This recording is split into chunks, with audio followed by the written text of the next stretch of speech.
അള്ളാഹുവിന്റെ റസൂൽ, ഞാൻ ആലോചിക്കുന്നു, നമ്മൾ അള്ളാഹുവിന്റെ റസൂലിന് ഇങ്ങനെ ഏറെ മെഹബത്ത് വെക്കുമ്പോ നമ്മൾ മഹാന്മാരുടെ പേരിലൊക്കെ ഇങ്ങനെ ഫാത്തിഹ വിളിക്കാറുണ്ട്. റസൂലുള്ളാഹിന്റെ ശരീരത്ത് ഒരു പോറൽ പോലും ഏൽപ്പിക്കാതെ കൊണ്ടു നടന്ന അബൂബക്കർ സിദ്ദീഖ് റളിയല്ലാഹു തആല അൻഹു, മഹാനായ ഉമറുൽ ഫാറൂഖ് റളിയല്ലാഹു തആല അൻഹു, മഹാനായ ഉസ്മാൻ ഇബ്നു അഫ്ഫാൻ റളിയല്ലാഹു തആല അൻഹു, ഇവിടുത്തെ മരുമകൻ മഹാനായ അലി ഇബ്നു അബീ ത്വാലിബ് റളിയല്ലാഹു തആല അൻഹു, അങ്ങനെയുള്ള അല്ലാഹുവിന്റെ റസൂലിനെ ഏറെ മെഹബത്ത് വെച്ച, ജീവനേക്കാൾ സ്നേഹിച്ച മഹാന്മാരുടെ പേരിലൊക്കെ നമ്മൾ ഫാത്തിഹയും യാസീനും ഓതാറുണ്ട്. എന്നിട്ടോ നമ്മൾ തെറ്റുകളും ചെയ്യാറുണ്ട്. മഹാന്മാര് പഠിപ്പിക്കുന്നുണ്ട്, അള്ളാഹുവിന്റെ റസൂലിന്റെ ഉമ്മത്തിൽപ്പെട്ട ഒരു മനുഷ്യൻ തെറ്റ് ചെയ്താൽ അവൻ ആ തെറ്റിലേക്ക് പോകുമ്പോൾ പോലും റസൂലുള്ള മദീനയിൽ കിടന്ന് കരയുമെന്ന്. അപ്പോൾ ഞാനും നിങ്ങളും ഒരു തെറ്റ് ചെയ്യുമ്പോൾ റസൂലുള്ള മദീനയിൽ കിടന്ന് കരയുകയാണ്. അപ്പോൾ നമ്മൾ എത്രയോ തെറ്റുകൾ ചെയ്തു, അപ്പോഴെല്ലാം റസൂലുള്ള കരയുകയല്ലേ? റസൂലുള്ളാഹിന്റെ കണ്ണിൽ നിന്നൊരു കണ്ണുനീര് വീഴാൻ അബൂബക്കർ തങ്ങളെ പോലോത്ത, ഉമർ തങ്ങളെ പോലോത്ത മഹാന്മാര് സമ്മതിച്ചിട്ടില്ല. അവരാരും റസൂലുള്ളാഹിനെ കരയിപ്പിച്ചിട്ടില്ല, അതിനുള്ള അവസരം ഉണ്ടാക്കിയിട്ടില്ല. അപ്പോ റസൂലുള്ളാഹി കരയാൻ നമ്മൾ കാരണമായില്ലേ? ഞാൻ നിങ്ങൾ ചെയ്യുന്ന തെറ്റ് കാരണം റസൂലുള്ളാഹി കരയുന്നില്ലേ? അപ്പോൾ ഉമർ ഇബ്നുൽ ഖത്താബ് റളിയല്ലാഹു തആല അൻഹു, ഒരു നിമിഷമെങ്കിലും എന്നെ കിട്ടിയിരുന്നുവെങ്കിൽ അല്ലാഹുവേ കൊല്ലാൻ ആഗ്രഹിച്ചിട്ടുണ്ടാവൂലേ? ഈ സഫ്വാനെ കൊല്ലാൻ ഉമർ തങ്ങൾ ആഗ്രഹിച്ചിട്ടുണ്ടാവൂലേ? തെറ്റ് റസൂലുള്ളാഹി തങ്ങളെ കരയിപ്പിച്ചവരല്ലേ നമ്മൾ? തെറ്റ് ചെയ്തിട്ട് അബൂബക്കർ തങ്ങൾ വെറുത്തിട്ടുണ്ടാവൂലേ? ഉസ്മാനങ്ങൾ വെട്ടിയരിയാൻ ആഗ്രഹിച്ചിട്ടുണ്ടാവൂലേ?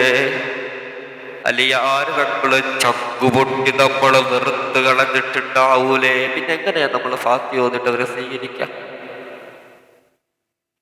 പിന്നെ എവിടെയാണ് ഉപകാരം നമ്മൾ ഫാത്തിഹയും യാസീനും ഒക്കെ ഓതിയിട്ട്? ബിസ്മില്ലാഹിർ റഹ്മാനിർ റഹീം. إنك لعلى خلق عظيم. അല്ലാഹു വിശുദ്ധമായ ഖുർആനിലൂടെ പറയുകയാണ്, നബിയേ, തങ്ങൾ മഹത്തായ സ്വഭാവത്തിന്റെ പേരിലാണ്, അങ്ങ് ഉത്കൃഷ്ടമായ സ്വഭാവത്തിന്റെ ഉടമയാണ്.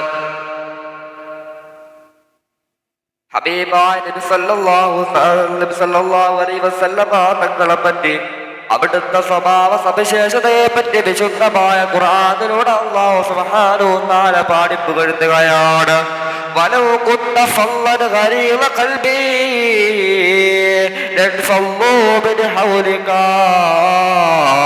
നബിയെ, അങ്ങ് ഒരു പരിപരുന്ന ഹൃദയത്തിന്റെ ഉടമയായിരുന്നുവെങ്കില്, അങ്ങ് ഒരു കർക്കശക്കാരനായിരുന്നുവെങ്കില്, അങ്ങയുടെ ഹൃദയത്തിന് അലിവില്ലായിരുന്നുവെങ്കില്, അങ്ങ് കാരുണ്യവാനായിട്ടല്ലായിരുന്നുവെങ്കില്, അങ്ങയുടെ അരികിലേക്ക് ഒരു കൊച്ചു കൊച്ചു പോലും വരുമായിരുന്നില്ല. ഈ കാണുന്ന ഇസ്ലാമിൽ നിലനിൽക്കുന്ന കോടാനു കോടിക്കണക്കിന് ജനങ്ങൾ ഉണ്ടാകുമായിരുന്നില്ല. റസൂലുള്ളാഹിന്റെ സ്വഭാവ സവിശേഷതയെ പറ്റി വിശദീകരിക്കുന്നതാണ് വിശുദ്ധമായ ഖുർആനിൽ. വമാ അർസൽനാക ഇല്ലാ റഹ്മത്തൻ ലിൽ ആലമീൻ. അങ്ങയെ കാരുണ്യവാനായിട്ടല്ലാതെ ഞാനങ്ങയെ ഭൂമിയിലേക്ക് സൃഷ്ടിച്ചിട്ടില്ല. അല്ലാഹു സുബ്ഹാനഹു വ തആല പഠിപ്പിക്കുകയാണ്. റസൂലുള്ളാഹിന്റെ സ്വഭാവം ലോകത്തിൽ ഏറ്റവും മഹത്തായ സ്വഭാവമാണ്. ആ റസൂലുള്ളാഹി സ്വല്ലല്ലാഹു അലൈഹി വസല്ലമ തങ്ങള് നമ്മള് കാരണം കരഞ്ഞിട്ടുണ്ടാവൂലേ?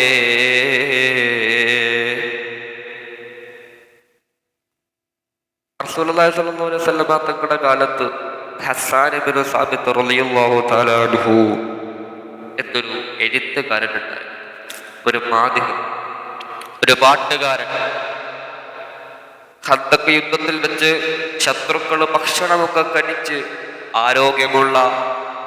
ആരോഗ്യവാന്മാരായിട്ട് പുതിയ പടച്ചട്ടയും വാളും കുതിരയുമൊക്കെ ആയിട്ട് യുദ്ധം ചെയ്യാനിങ്ങനെ വന്നപ്പോ സഹാബത്ത് 3 ദിവസമായിട്ട് ഭക്ഷണം കഴിച്ചിട്ടില്ല, ആരോഗ്യമില്ല, തുരുമ്പിച്ചു പോയ വാളുകളാണ് അവരുടെ കയ്യിലുള്ളത്, എല്ലാവരുടെ കയ്യിലും പടച്ചട്ട പോലുമില്ല. ആ സമയത്ത് അല്ലാഹുവിന്റെ റസൂല് ചോദിച്ചു, യാ സഹാബ, ആർക്കാണ് മറ്റു സഹാബത്തിനെ ഒന്ന് ഉഷാറാക്കാൻ കഴിയുക, അവരെ ഒന്ന് സന്തോഷിപ്പിക്കാൻ കഴിയുക? ഈ ഒരു മൗനത്തിൽ നിന്ന് അവരെ വ്യത്യസ്തമായി സന്തോഷിപ്പിക്കാൻ ആർക്കാണ് കഴിയുക?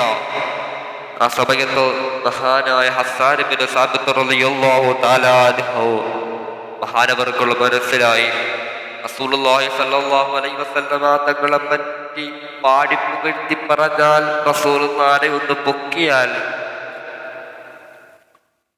സ്വഹാബത്തിന് ഏറെ അത് ഇഷ്ടപ്പെടും. അവർക്ക് ആനന്ദമാവാൻ, അവർക്കൊന്ന് ഉത്സാഹം വരാൻ ഇത് കാരണമാകും. അങ്ങനെ മഹാനായ ഹസ്സാൻ ഇബ്നു സാബിത്ത് റളിയല്ലാഹു തആല അൻഹു അവിടുന്ന് പാട്ട് പാടുകയാണ്. വഅജ്മലു ബിക്കലം തറഖത്തു ഐനി വഅഹ്സനു ബിക്കലം തലദിൻ നിസാഉ വഅജ്മലു ബിക്കലം തറഖത്തു ഐനി. തങ്ങളെ അങ്ങയേക്കാൾ സുന്ദരമായ ഒരു രൂപത്തെ ഞാൻ ഇതുവരെ എന്റെ കണ്ണുകൾ കൊണ്ട് കണ്ടിട്ടില്ല യാ റസൂലല്ലാഹ്.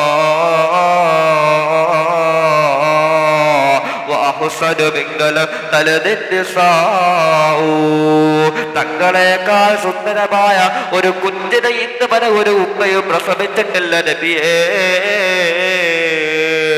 ഇത് കേൾക്കുമ്പോ സഹാബത്തിന് ഉത്സാഹമാണ്, അവർക്ക് ആനന്ദമാണ്, അവർക്ക് വളരെ സന്തോഷമാണ്. എത്ര കിലോ ഭക്ഷണം കിട്ടുന്നതിനേക്കാൾ അവർക്ക് സമാധാനമാണ്, സന്തോഷമാണ്. അല്ലാഹുവിന്റെ റസൂലുള്ളാഹി സ്വല്ലല്ലാഹു അലൈഹി വസല്ലമ തങ്ങളുടെ ഹബീബ് റസൂലുള്ളാഹി സ്വല്ലല്ലാഹു അലൈഹി വസല്ലമ തങ്ങളുടെ രക്തം കുടിച്ച സഹാബി ആരെന്നറിയോ? മഹാനായ മാലിക് ഇബ്നു സിനാൻ റളിയല്ലാഹു തആല അൻഹു.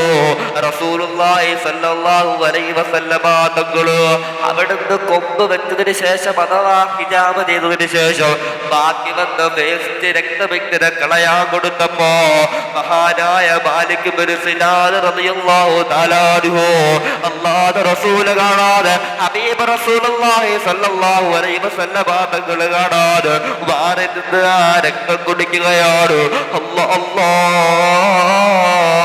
മഹാനായ പ്രവാചകൻ നബി മുഹമ്മദ് മുസ്തഫ സല്ലല്ലാഹു അലൈഹി വസല്ലമ തങ്ങൾ തിരിച്ചറിയുകയാണ്. വിളിക്കുന്നു, യാ മാലിക് ഇബ്നു സിനാൻ, എന്റെ രക്തവും നിന്റെ രക്തവും കലർന്നിരിക്കുന്നു സിനാൻ, എന്റെ രക്തവും നിന്റെ രക്തവും തമ്മിൽ കലർന്നിരിക്കുന്നു. ഇത് നിന്റെ ശരീരം നരകം തൊടില്ല സിനാൻ. അതാണ്